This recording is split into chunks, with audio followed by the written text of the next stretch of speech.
여기 괴물과 싸우고 있는 로봇이 있습니다. 자세히 보니 인간이 조정을 하고 있군요. 인간이 서로 힘을 합쳐 이 괴물에 맞서 싸웁니다. 그리고 결국 승리를 쟁취하기에 이르죠. 어디서 들어본 이야기 같지 않나요? 제가 방금 설명한 것은 영화 퍼시픽님입니다. 이 영화는 최정예 파일럿들이 조정하는 로봇 군단이 강력한 적에 맞서 싸워 지구를 지키는 내용입니다. 여러분은 이 영화를 보면서 어떤 생각을 하셨나요? 두려움을 느끼셨나요? 괴물과 싸우는 장면에서 약간의 무서움을 느낄 수 있겠지만 사실 저런 괴물을 실제로 만날 확률은 0에 수렴하다 보니 전 그닥 두렵지 않았습니다. 그리고 동시에 의문이 들었습니다. 그렇다면 우리의 진짜 적은 무엇인가? 우리 생활 전반 속에 침투해 있는 진짜 적은 바로 쓰레기입니다. 여기, 여기도 있고요. 여기에도 침투해 있었네요. 그런데 모두 익숙한 장소 아닌가요? 맞습니다.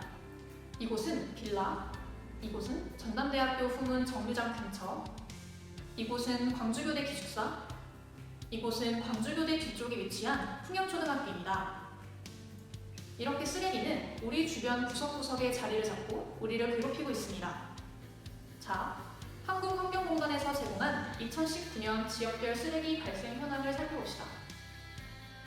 2019년에 광주광역시에서는 매일 8,255톤의 쓰레기가 발생했군요. 광주와 인구가 비슷한 대전에서는 7,999톤이 나왔다는 것에 비하면 광주도 적지 않은 양의 쓰레기를 배출하고 있다고 해석할 수 있습니다. 그럼 우리 학교가 위치한 북구의 상황은 어떨까요? 광주 북구 쓰레기 수거량을 살펴보겠습니다. 세상에, 2017년 1,377톤에서 2019년 2,084톤까지 쓰레기 배출량이 어마어마하게 늘었네요. 심지어 2020년에는 코로나라는 변수까지 등장했으니 얼마나 많은 쓰레기가 발생했을지 상상도 못할 정도입니다.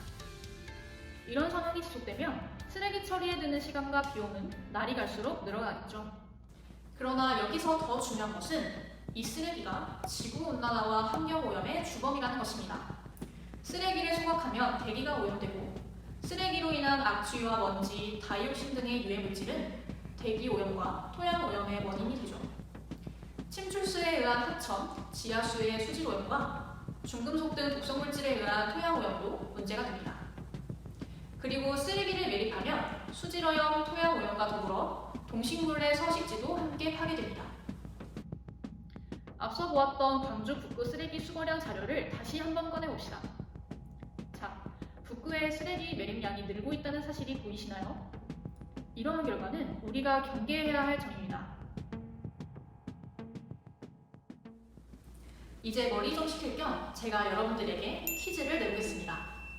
문제를 듣고 3초 안에 맞춰보세요. 자, 시작합니다. 종이가 매립된 후 썩는 데 걸리는 시간은 얼마나 될까요? 2에서 5개월입니다. 그럼 우유팩은 얼마나 걸릴까요? 5년이라는 시간이 걸립니다. 우유팩도 종이랑 별다를 게 없어 보이는데 꽤 많은 시간이 걸리네요. 자, 다음 문제입니다. 배달 음식을 시키면 음식과 함께 배달이 되는 이 나무젓가락은 썩는데 얼마나 걸릴까요? 무려 10년이 걸립니다. 그렇다면 우리가 가장 많이 사용하는 이 플라스틱은 500년 이상이 걸립니다.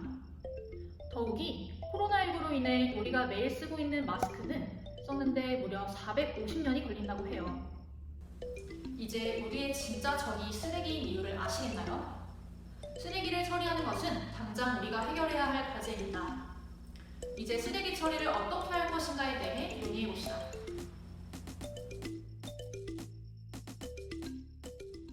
쓰레기를 올바르게 처리하기 위해선 궁극적으로 경제구조 체제의 변화가 필요해요. 현재 우리나라는 소각과 매립의 부담을 줄이기 위한 재활용에 초점을 둔 선형 경제구조를 따르고 있어요.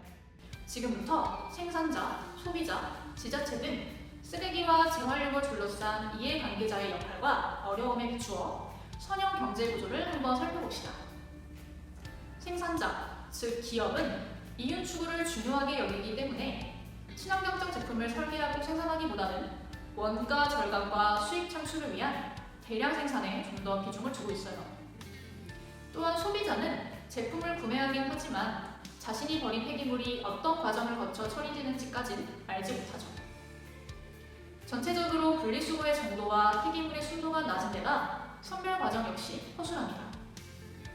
따라서 재활용 폐기물 수거 선별업체에서 선별을 거쳐 얻게 된 재활용 폐기물들은 재활용을 할수록 오히려 그 가치가 하락하는 다운사이클링 제품의 원자재로 쓸 뿐이에요.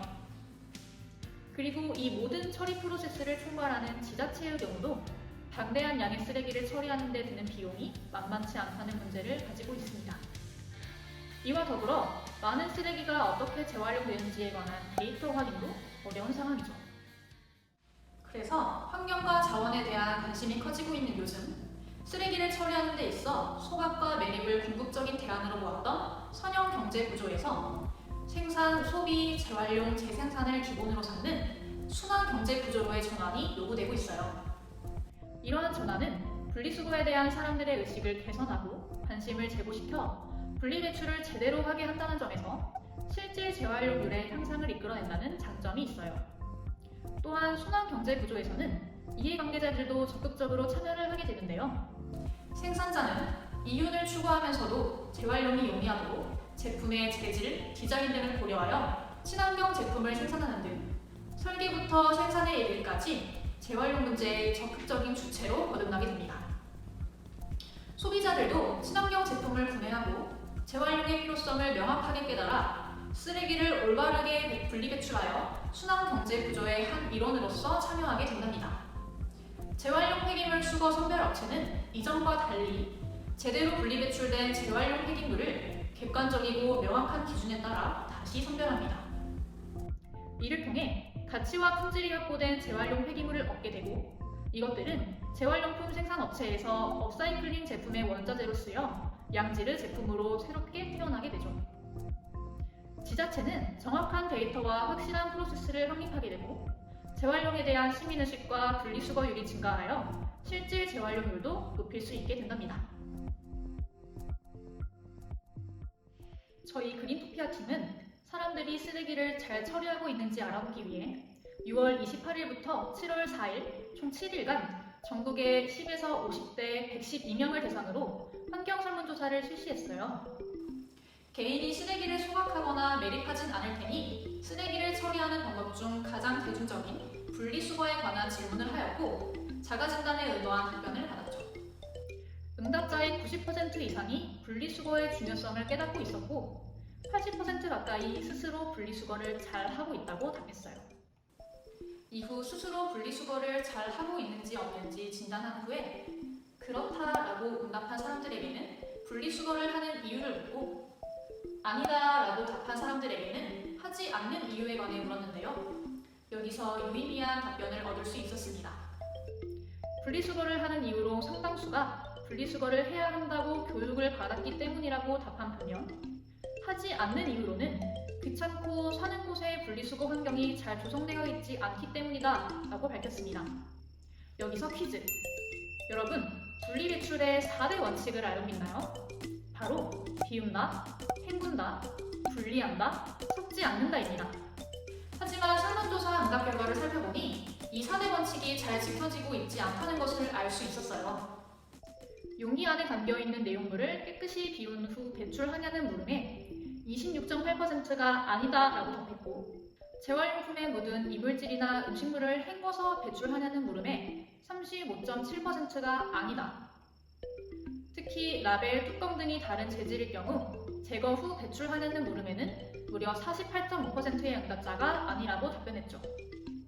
응답자의 대부분은 분리수거의 중요성은 알고 있지만 제대로 된 분리수거를 한다고 볼 수 없었어요. 이러한 설문조사 결과에 착안하여 효율적인 쓰레기 처리 방식에 대해 탐구를 진행했습니다.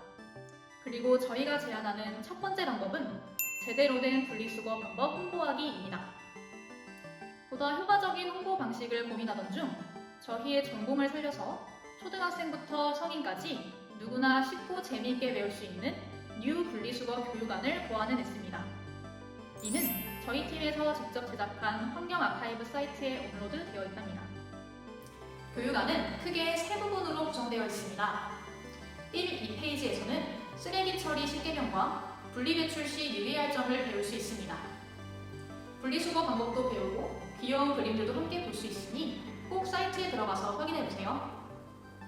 마지막 페이지에서는 분리수거 지식을 확인하고 적용해볼 수 있는 엔트리 게임을 만날 수 있습니다.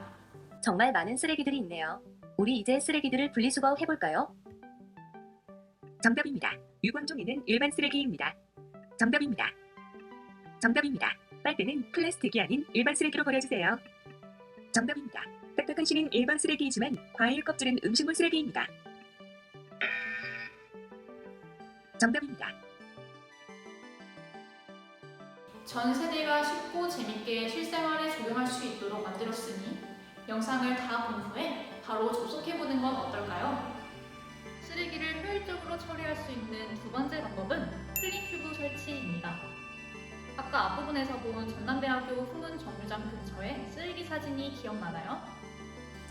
2021년 6월 10일자 광주일보의 기사에 따르면 5월 전남대 후문 평균 유동인구는 3,047명으로 1년 전보다 22.5% 더 증가했다고 해요. 전남대학교 후문 정류장은 하루에도 정말 많은 사람들이 오가는 곳이에요. 그만큼 이곳에서 나오는 쓰레기의 양도 많겠죠? 비단 분리배출 외에도 효율적으로 쓰레기를 처리할 수 있는 방법은 없을까 고민하던 중에 이 큐브랩에서 개발한 태양광 압축 쓰레기통 클린큐브를 알게 되었어요. 학교나 집에서 쓰레기통에 쓰레기가 넘치려 할 때 공간을 확보하기 위해 쓰레기를 눌러주는 것에서 아이디어를 얻은 제품인데요. 태양에너지를 활용해 쓰레기를 압축하기 때문에 기존 쓰레기통보다 최대 8배 많은 쓰레기를 적재할 수 있고 무엇보다도 친환경적이에요. 또한 쓰레기가 들어찬 정도를 알려주는 센서가 있어 데이터를 전송하며 모니터링 및 데이터 분석 플랫폼인 클린시티 네트워크가 수거업체에게 수거 경로와 일정을 짜줍니다. 즉, 시간과 비용을 절감하여 쓰레기를 효율적으로 처리하게끔 돕는 도구죠.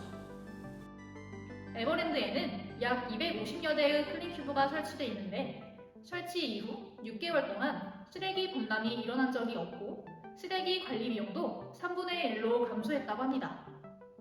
또한 유동인구가 많은 서울의 몇몇 대학가에도 이 클린큐브가 설치되어 쓰레기를 효율적으로 관리하도록 하고 있어요.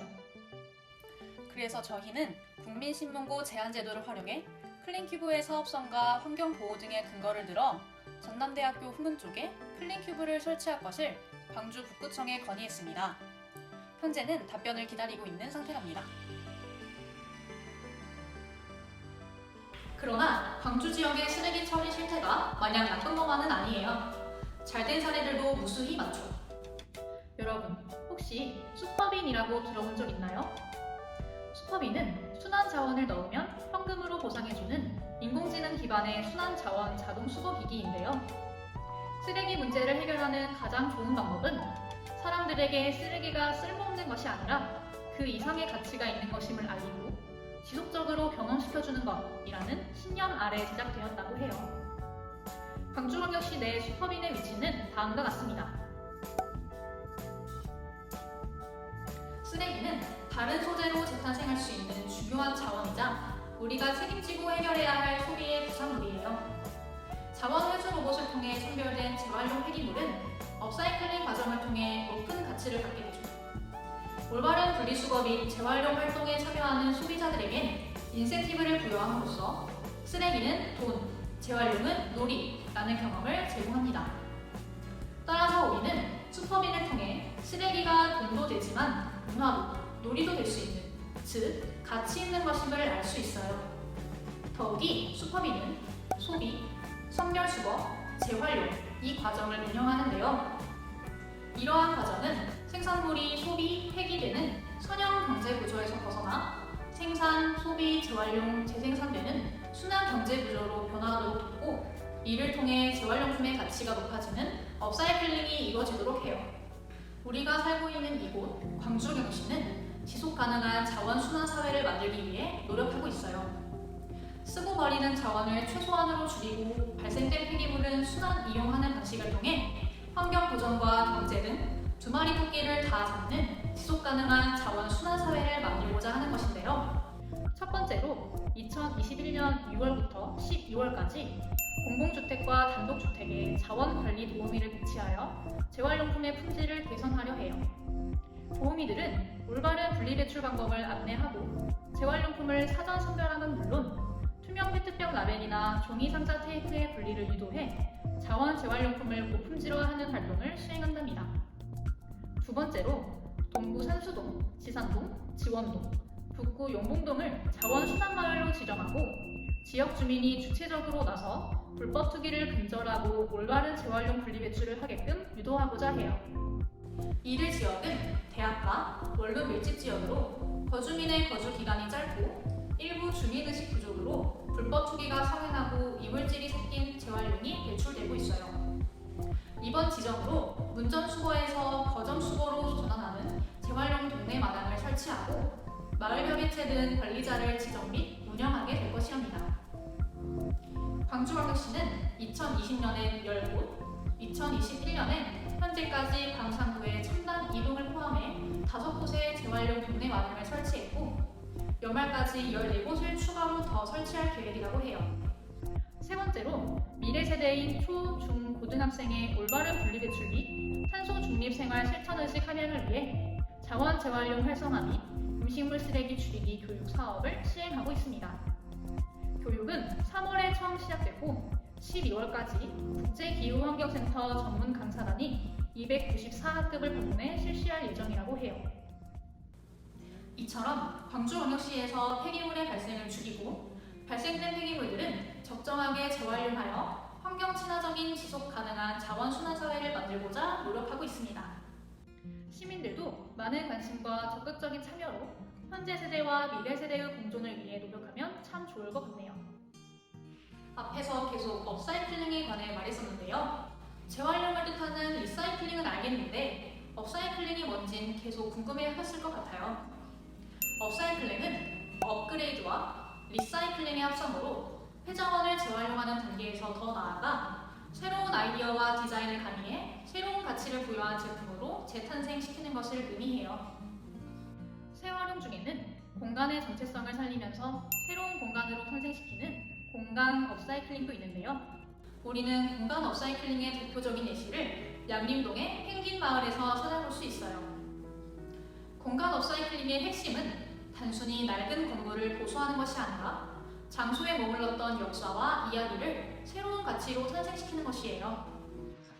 요새 세대기가 많이 사용하는 것들에서 매창이 긁어내고 여러 가지 납치는 하고 같이 만들고 펭귄마을 김동균村장님의 아이디어와 주민들의 노력이 더해져 관광객들의 눈길을 사로잡는 화려한 마을로 재탄생했어요.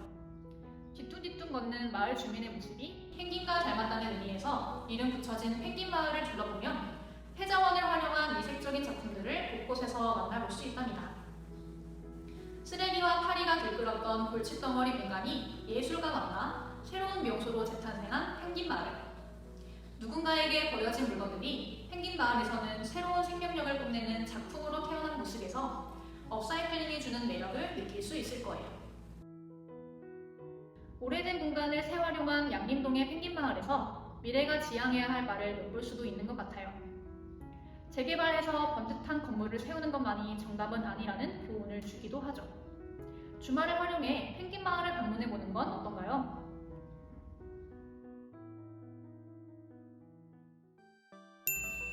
미국의 경제학자이자 정책연구가인 제프리 삭스는 지속가능한 발전 목표가 사회적 통합, 환경적 지속 가능성과 함께하는 경제적 발전을 의미한다고 말했어요. 기존의 인류가 추구해온 발전이 경제 성장을 목표로 기술, 사회제도를 최적화시키는 과정이었다면 지속 가능한 발전은 목표를 경제 성장뿐만 아니라 사회적, 환경적 차원까지 확장시킨다는 것이죠. 저희 팀이 생각하는 지속 가능한 발전의 본질적인 의미는 현재 세대와 미래 세대의 공존이에요. 지구는 한 세대만이 아니라 우리의 후손들도 살아갈 것이에요. 여러 세대가 공존하기 위해선 먼저 3R과 업사이클의 균형이 마련되어야 해요. 쓰레기 처리를 중심으로 탐구하는 동안 재활용 못지않게 일회용품의 사용을 줄이고 물건을 재사용하고 버려진 폐기물을 재활용하는 것도 중요하다는 것을 깨달았기 때문이에요. 두 번째로, 나 하나쯤이야가 아닌 나로부터 시작되리라는 마음을 가져야 해요. 한 개인의 수고로운 헌신이 더 나은 사회를 만드는 시발점이 될 수 있어요. 그리고 개인, 기업, 정부 모두가 환경을 보호하고자 최선을 다할 때 더 큰 시너지가 발휘될 수 있어요. 쓰레기를 올바르게 분리배출하는 개인의 노력, 클린큐브와 슈퍼빈, 재활용 동네마당, 도시 업사이클링 등을 통해 지속가능한 자원순환 사회를 만들고자 하는 지자체의 노력, 친환경적 제품을 설계하고 생산하려는 기업의 노력, 순환 경제 구조로 전환하여 환경을 보존하고자 하는 정부의 노력이 모여 빛을 발할 때 비로소 지속가능한 발전이 이루어질 수 있는 셈이죠. 자, 이제 영상을 맺을 때가 되었는데요. 우리 모두가 플래닛 세이버스라는 주체의식을 갖고 환경을 보호하기 위해 최선을 다하고 미래 세대를 배려하는 삶을 사는 저와 여러분이 되면 좋겠습니다.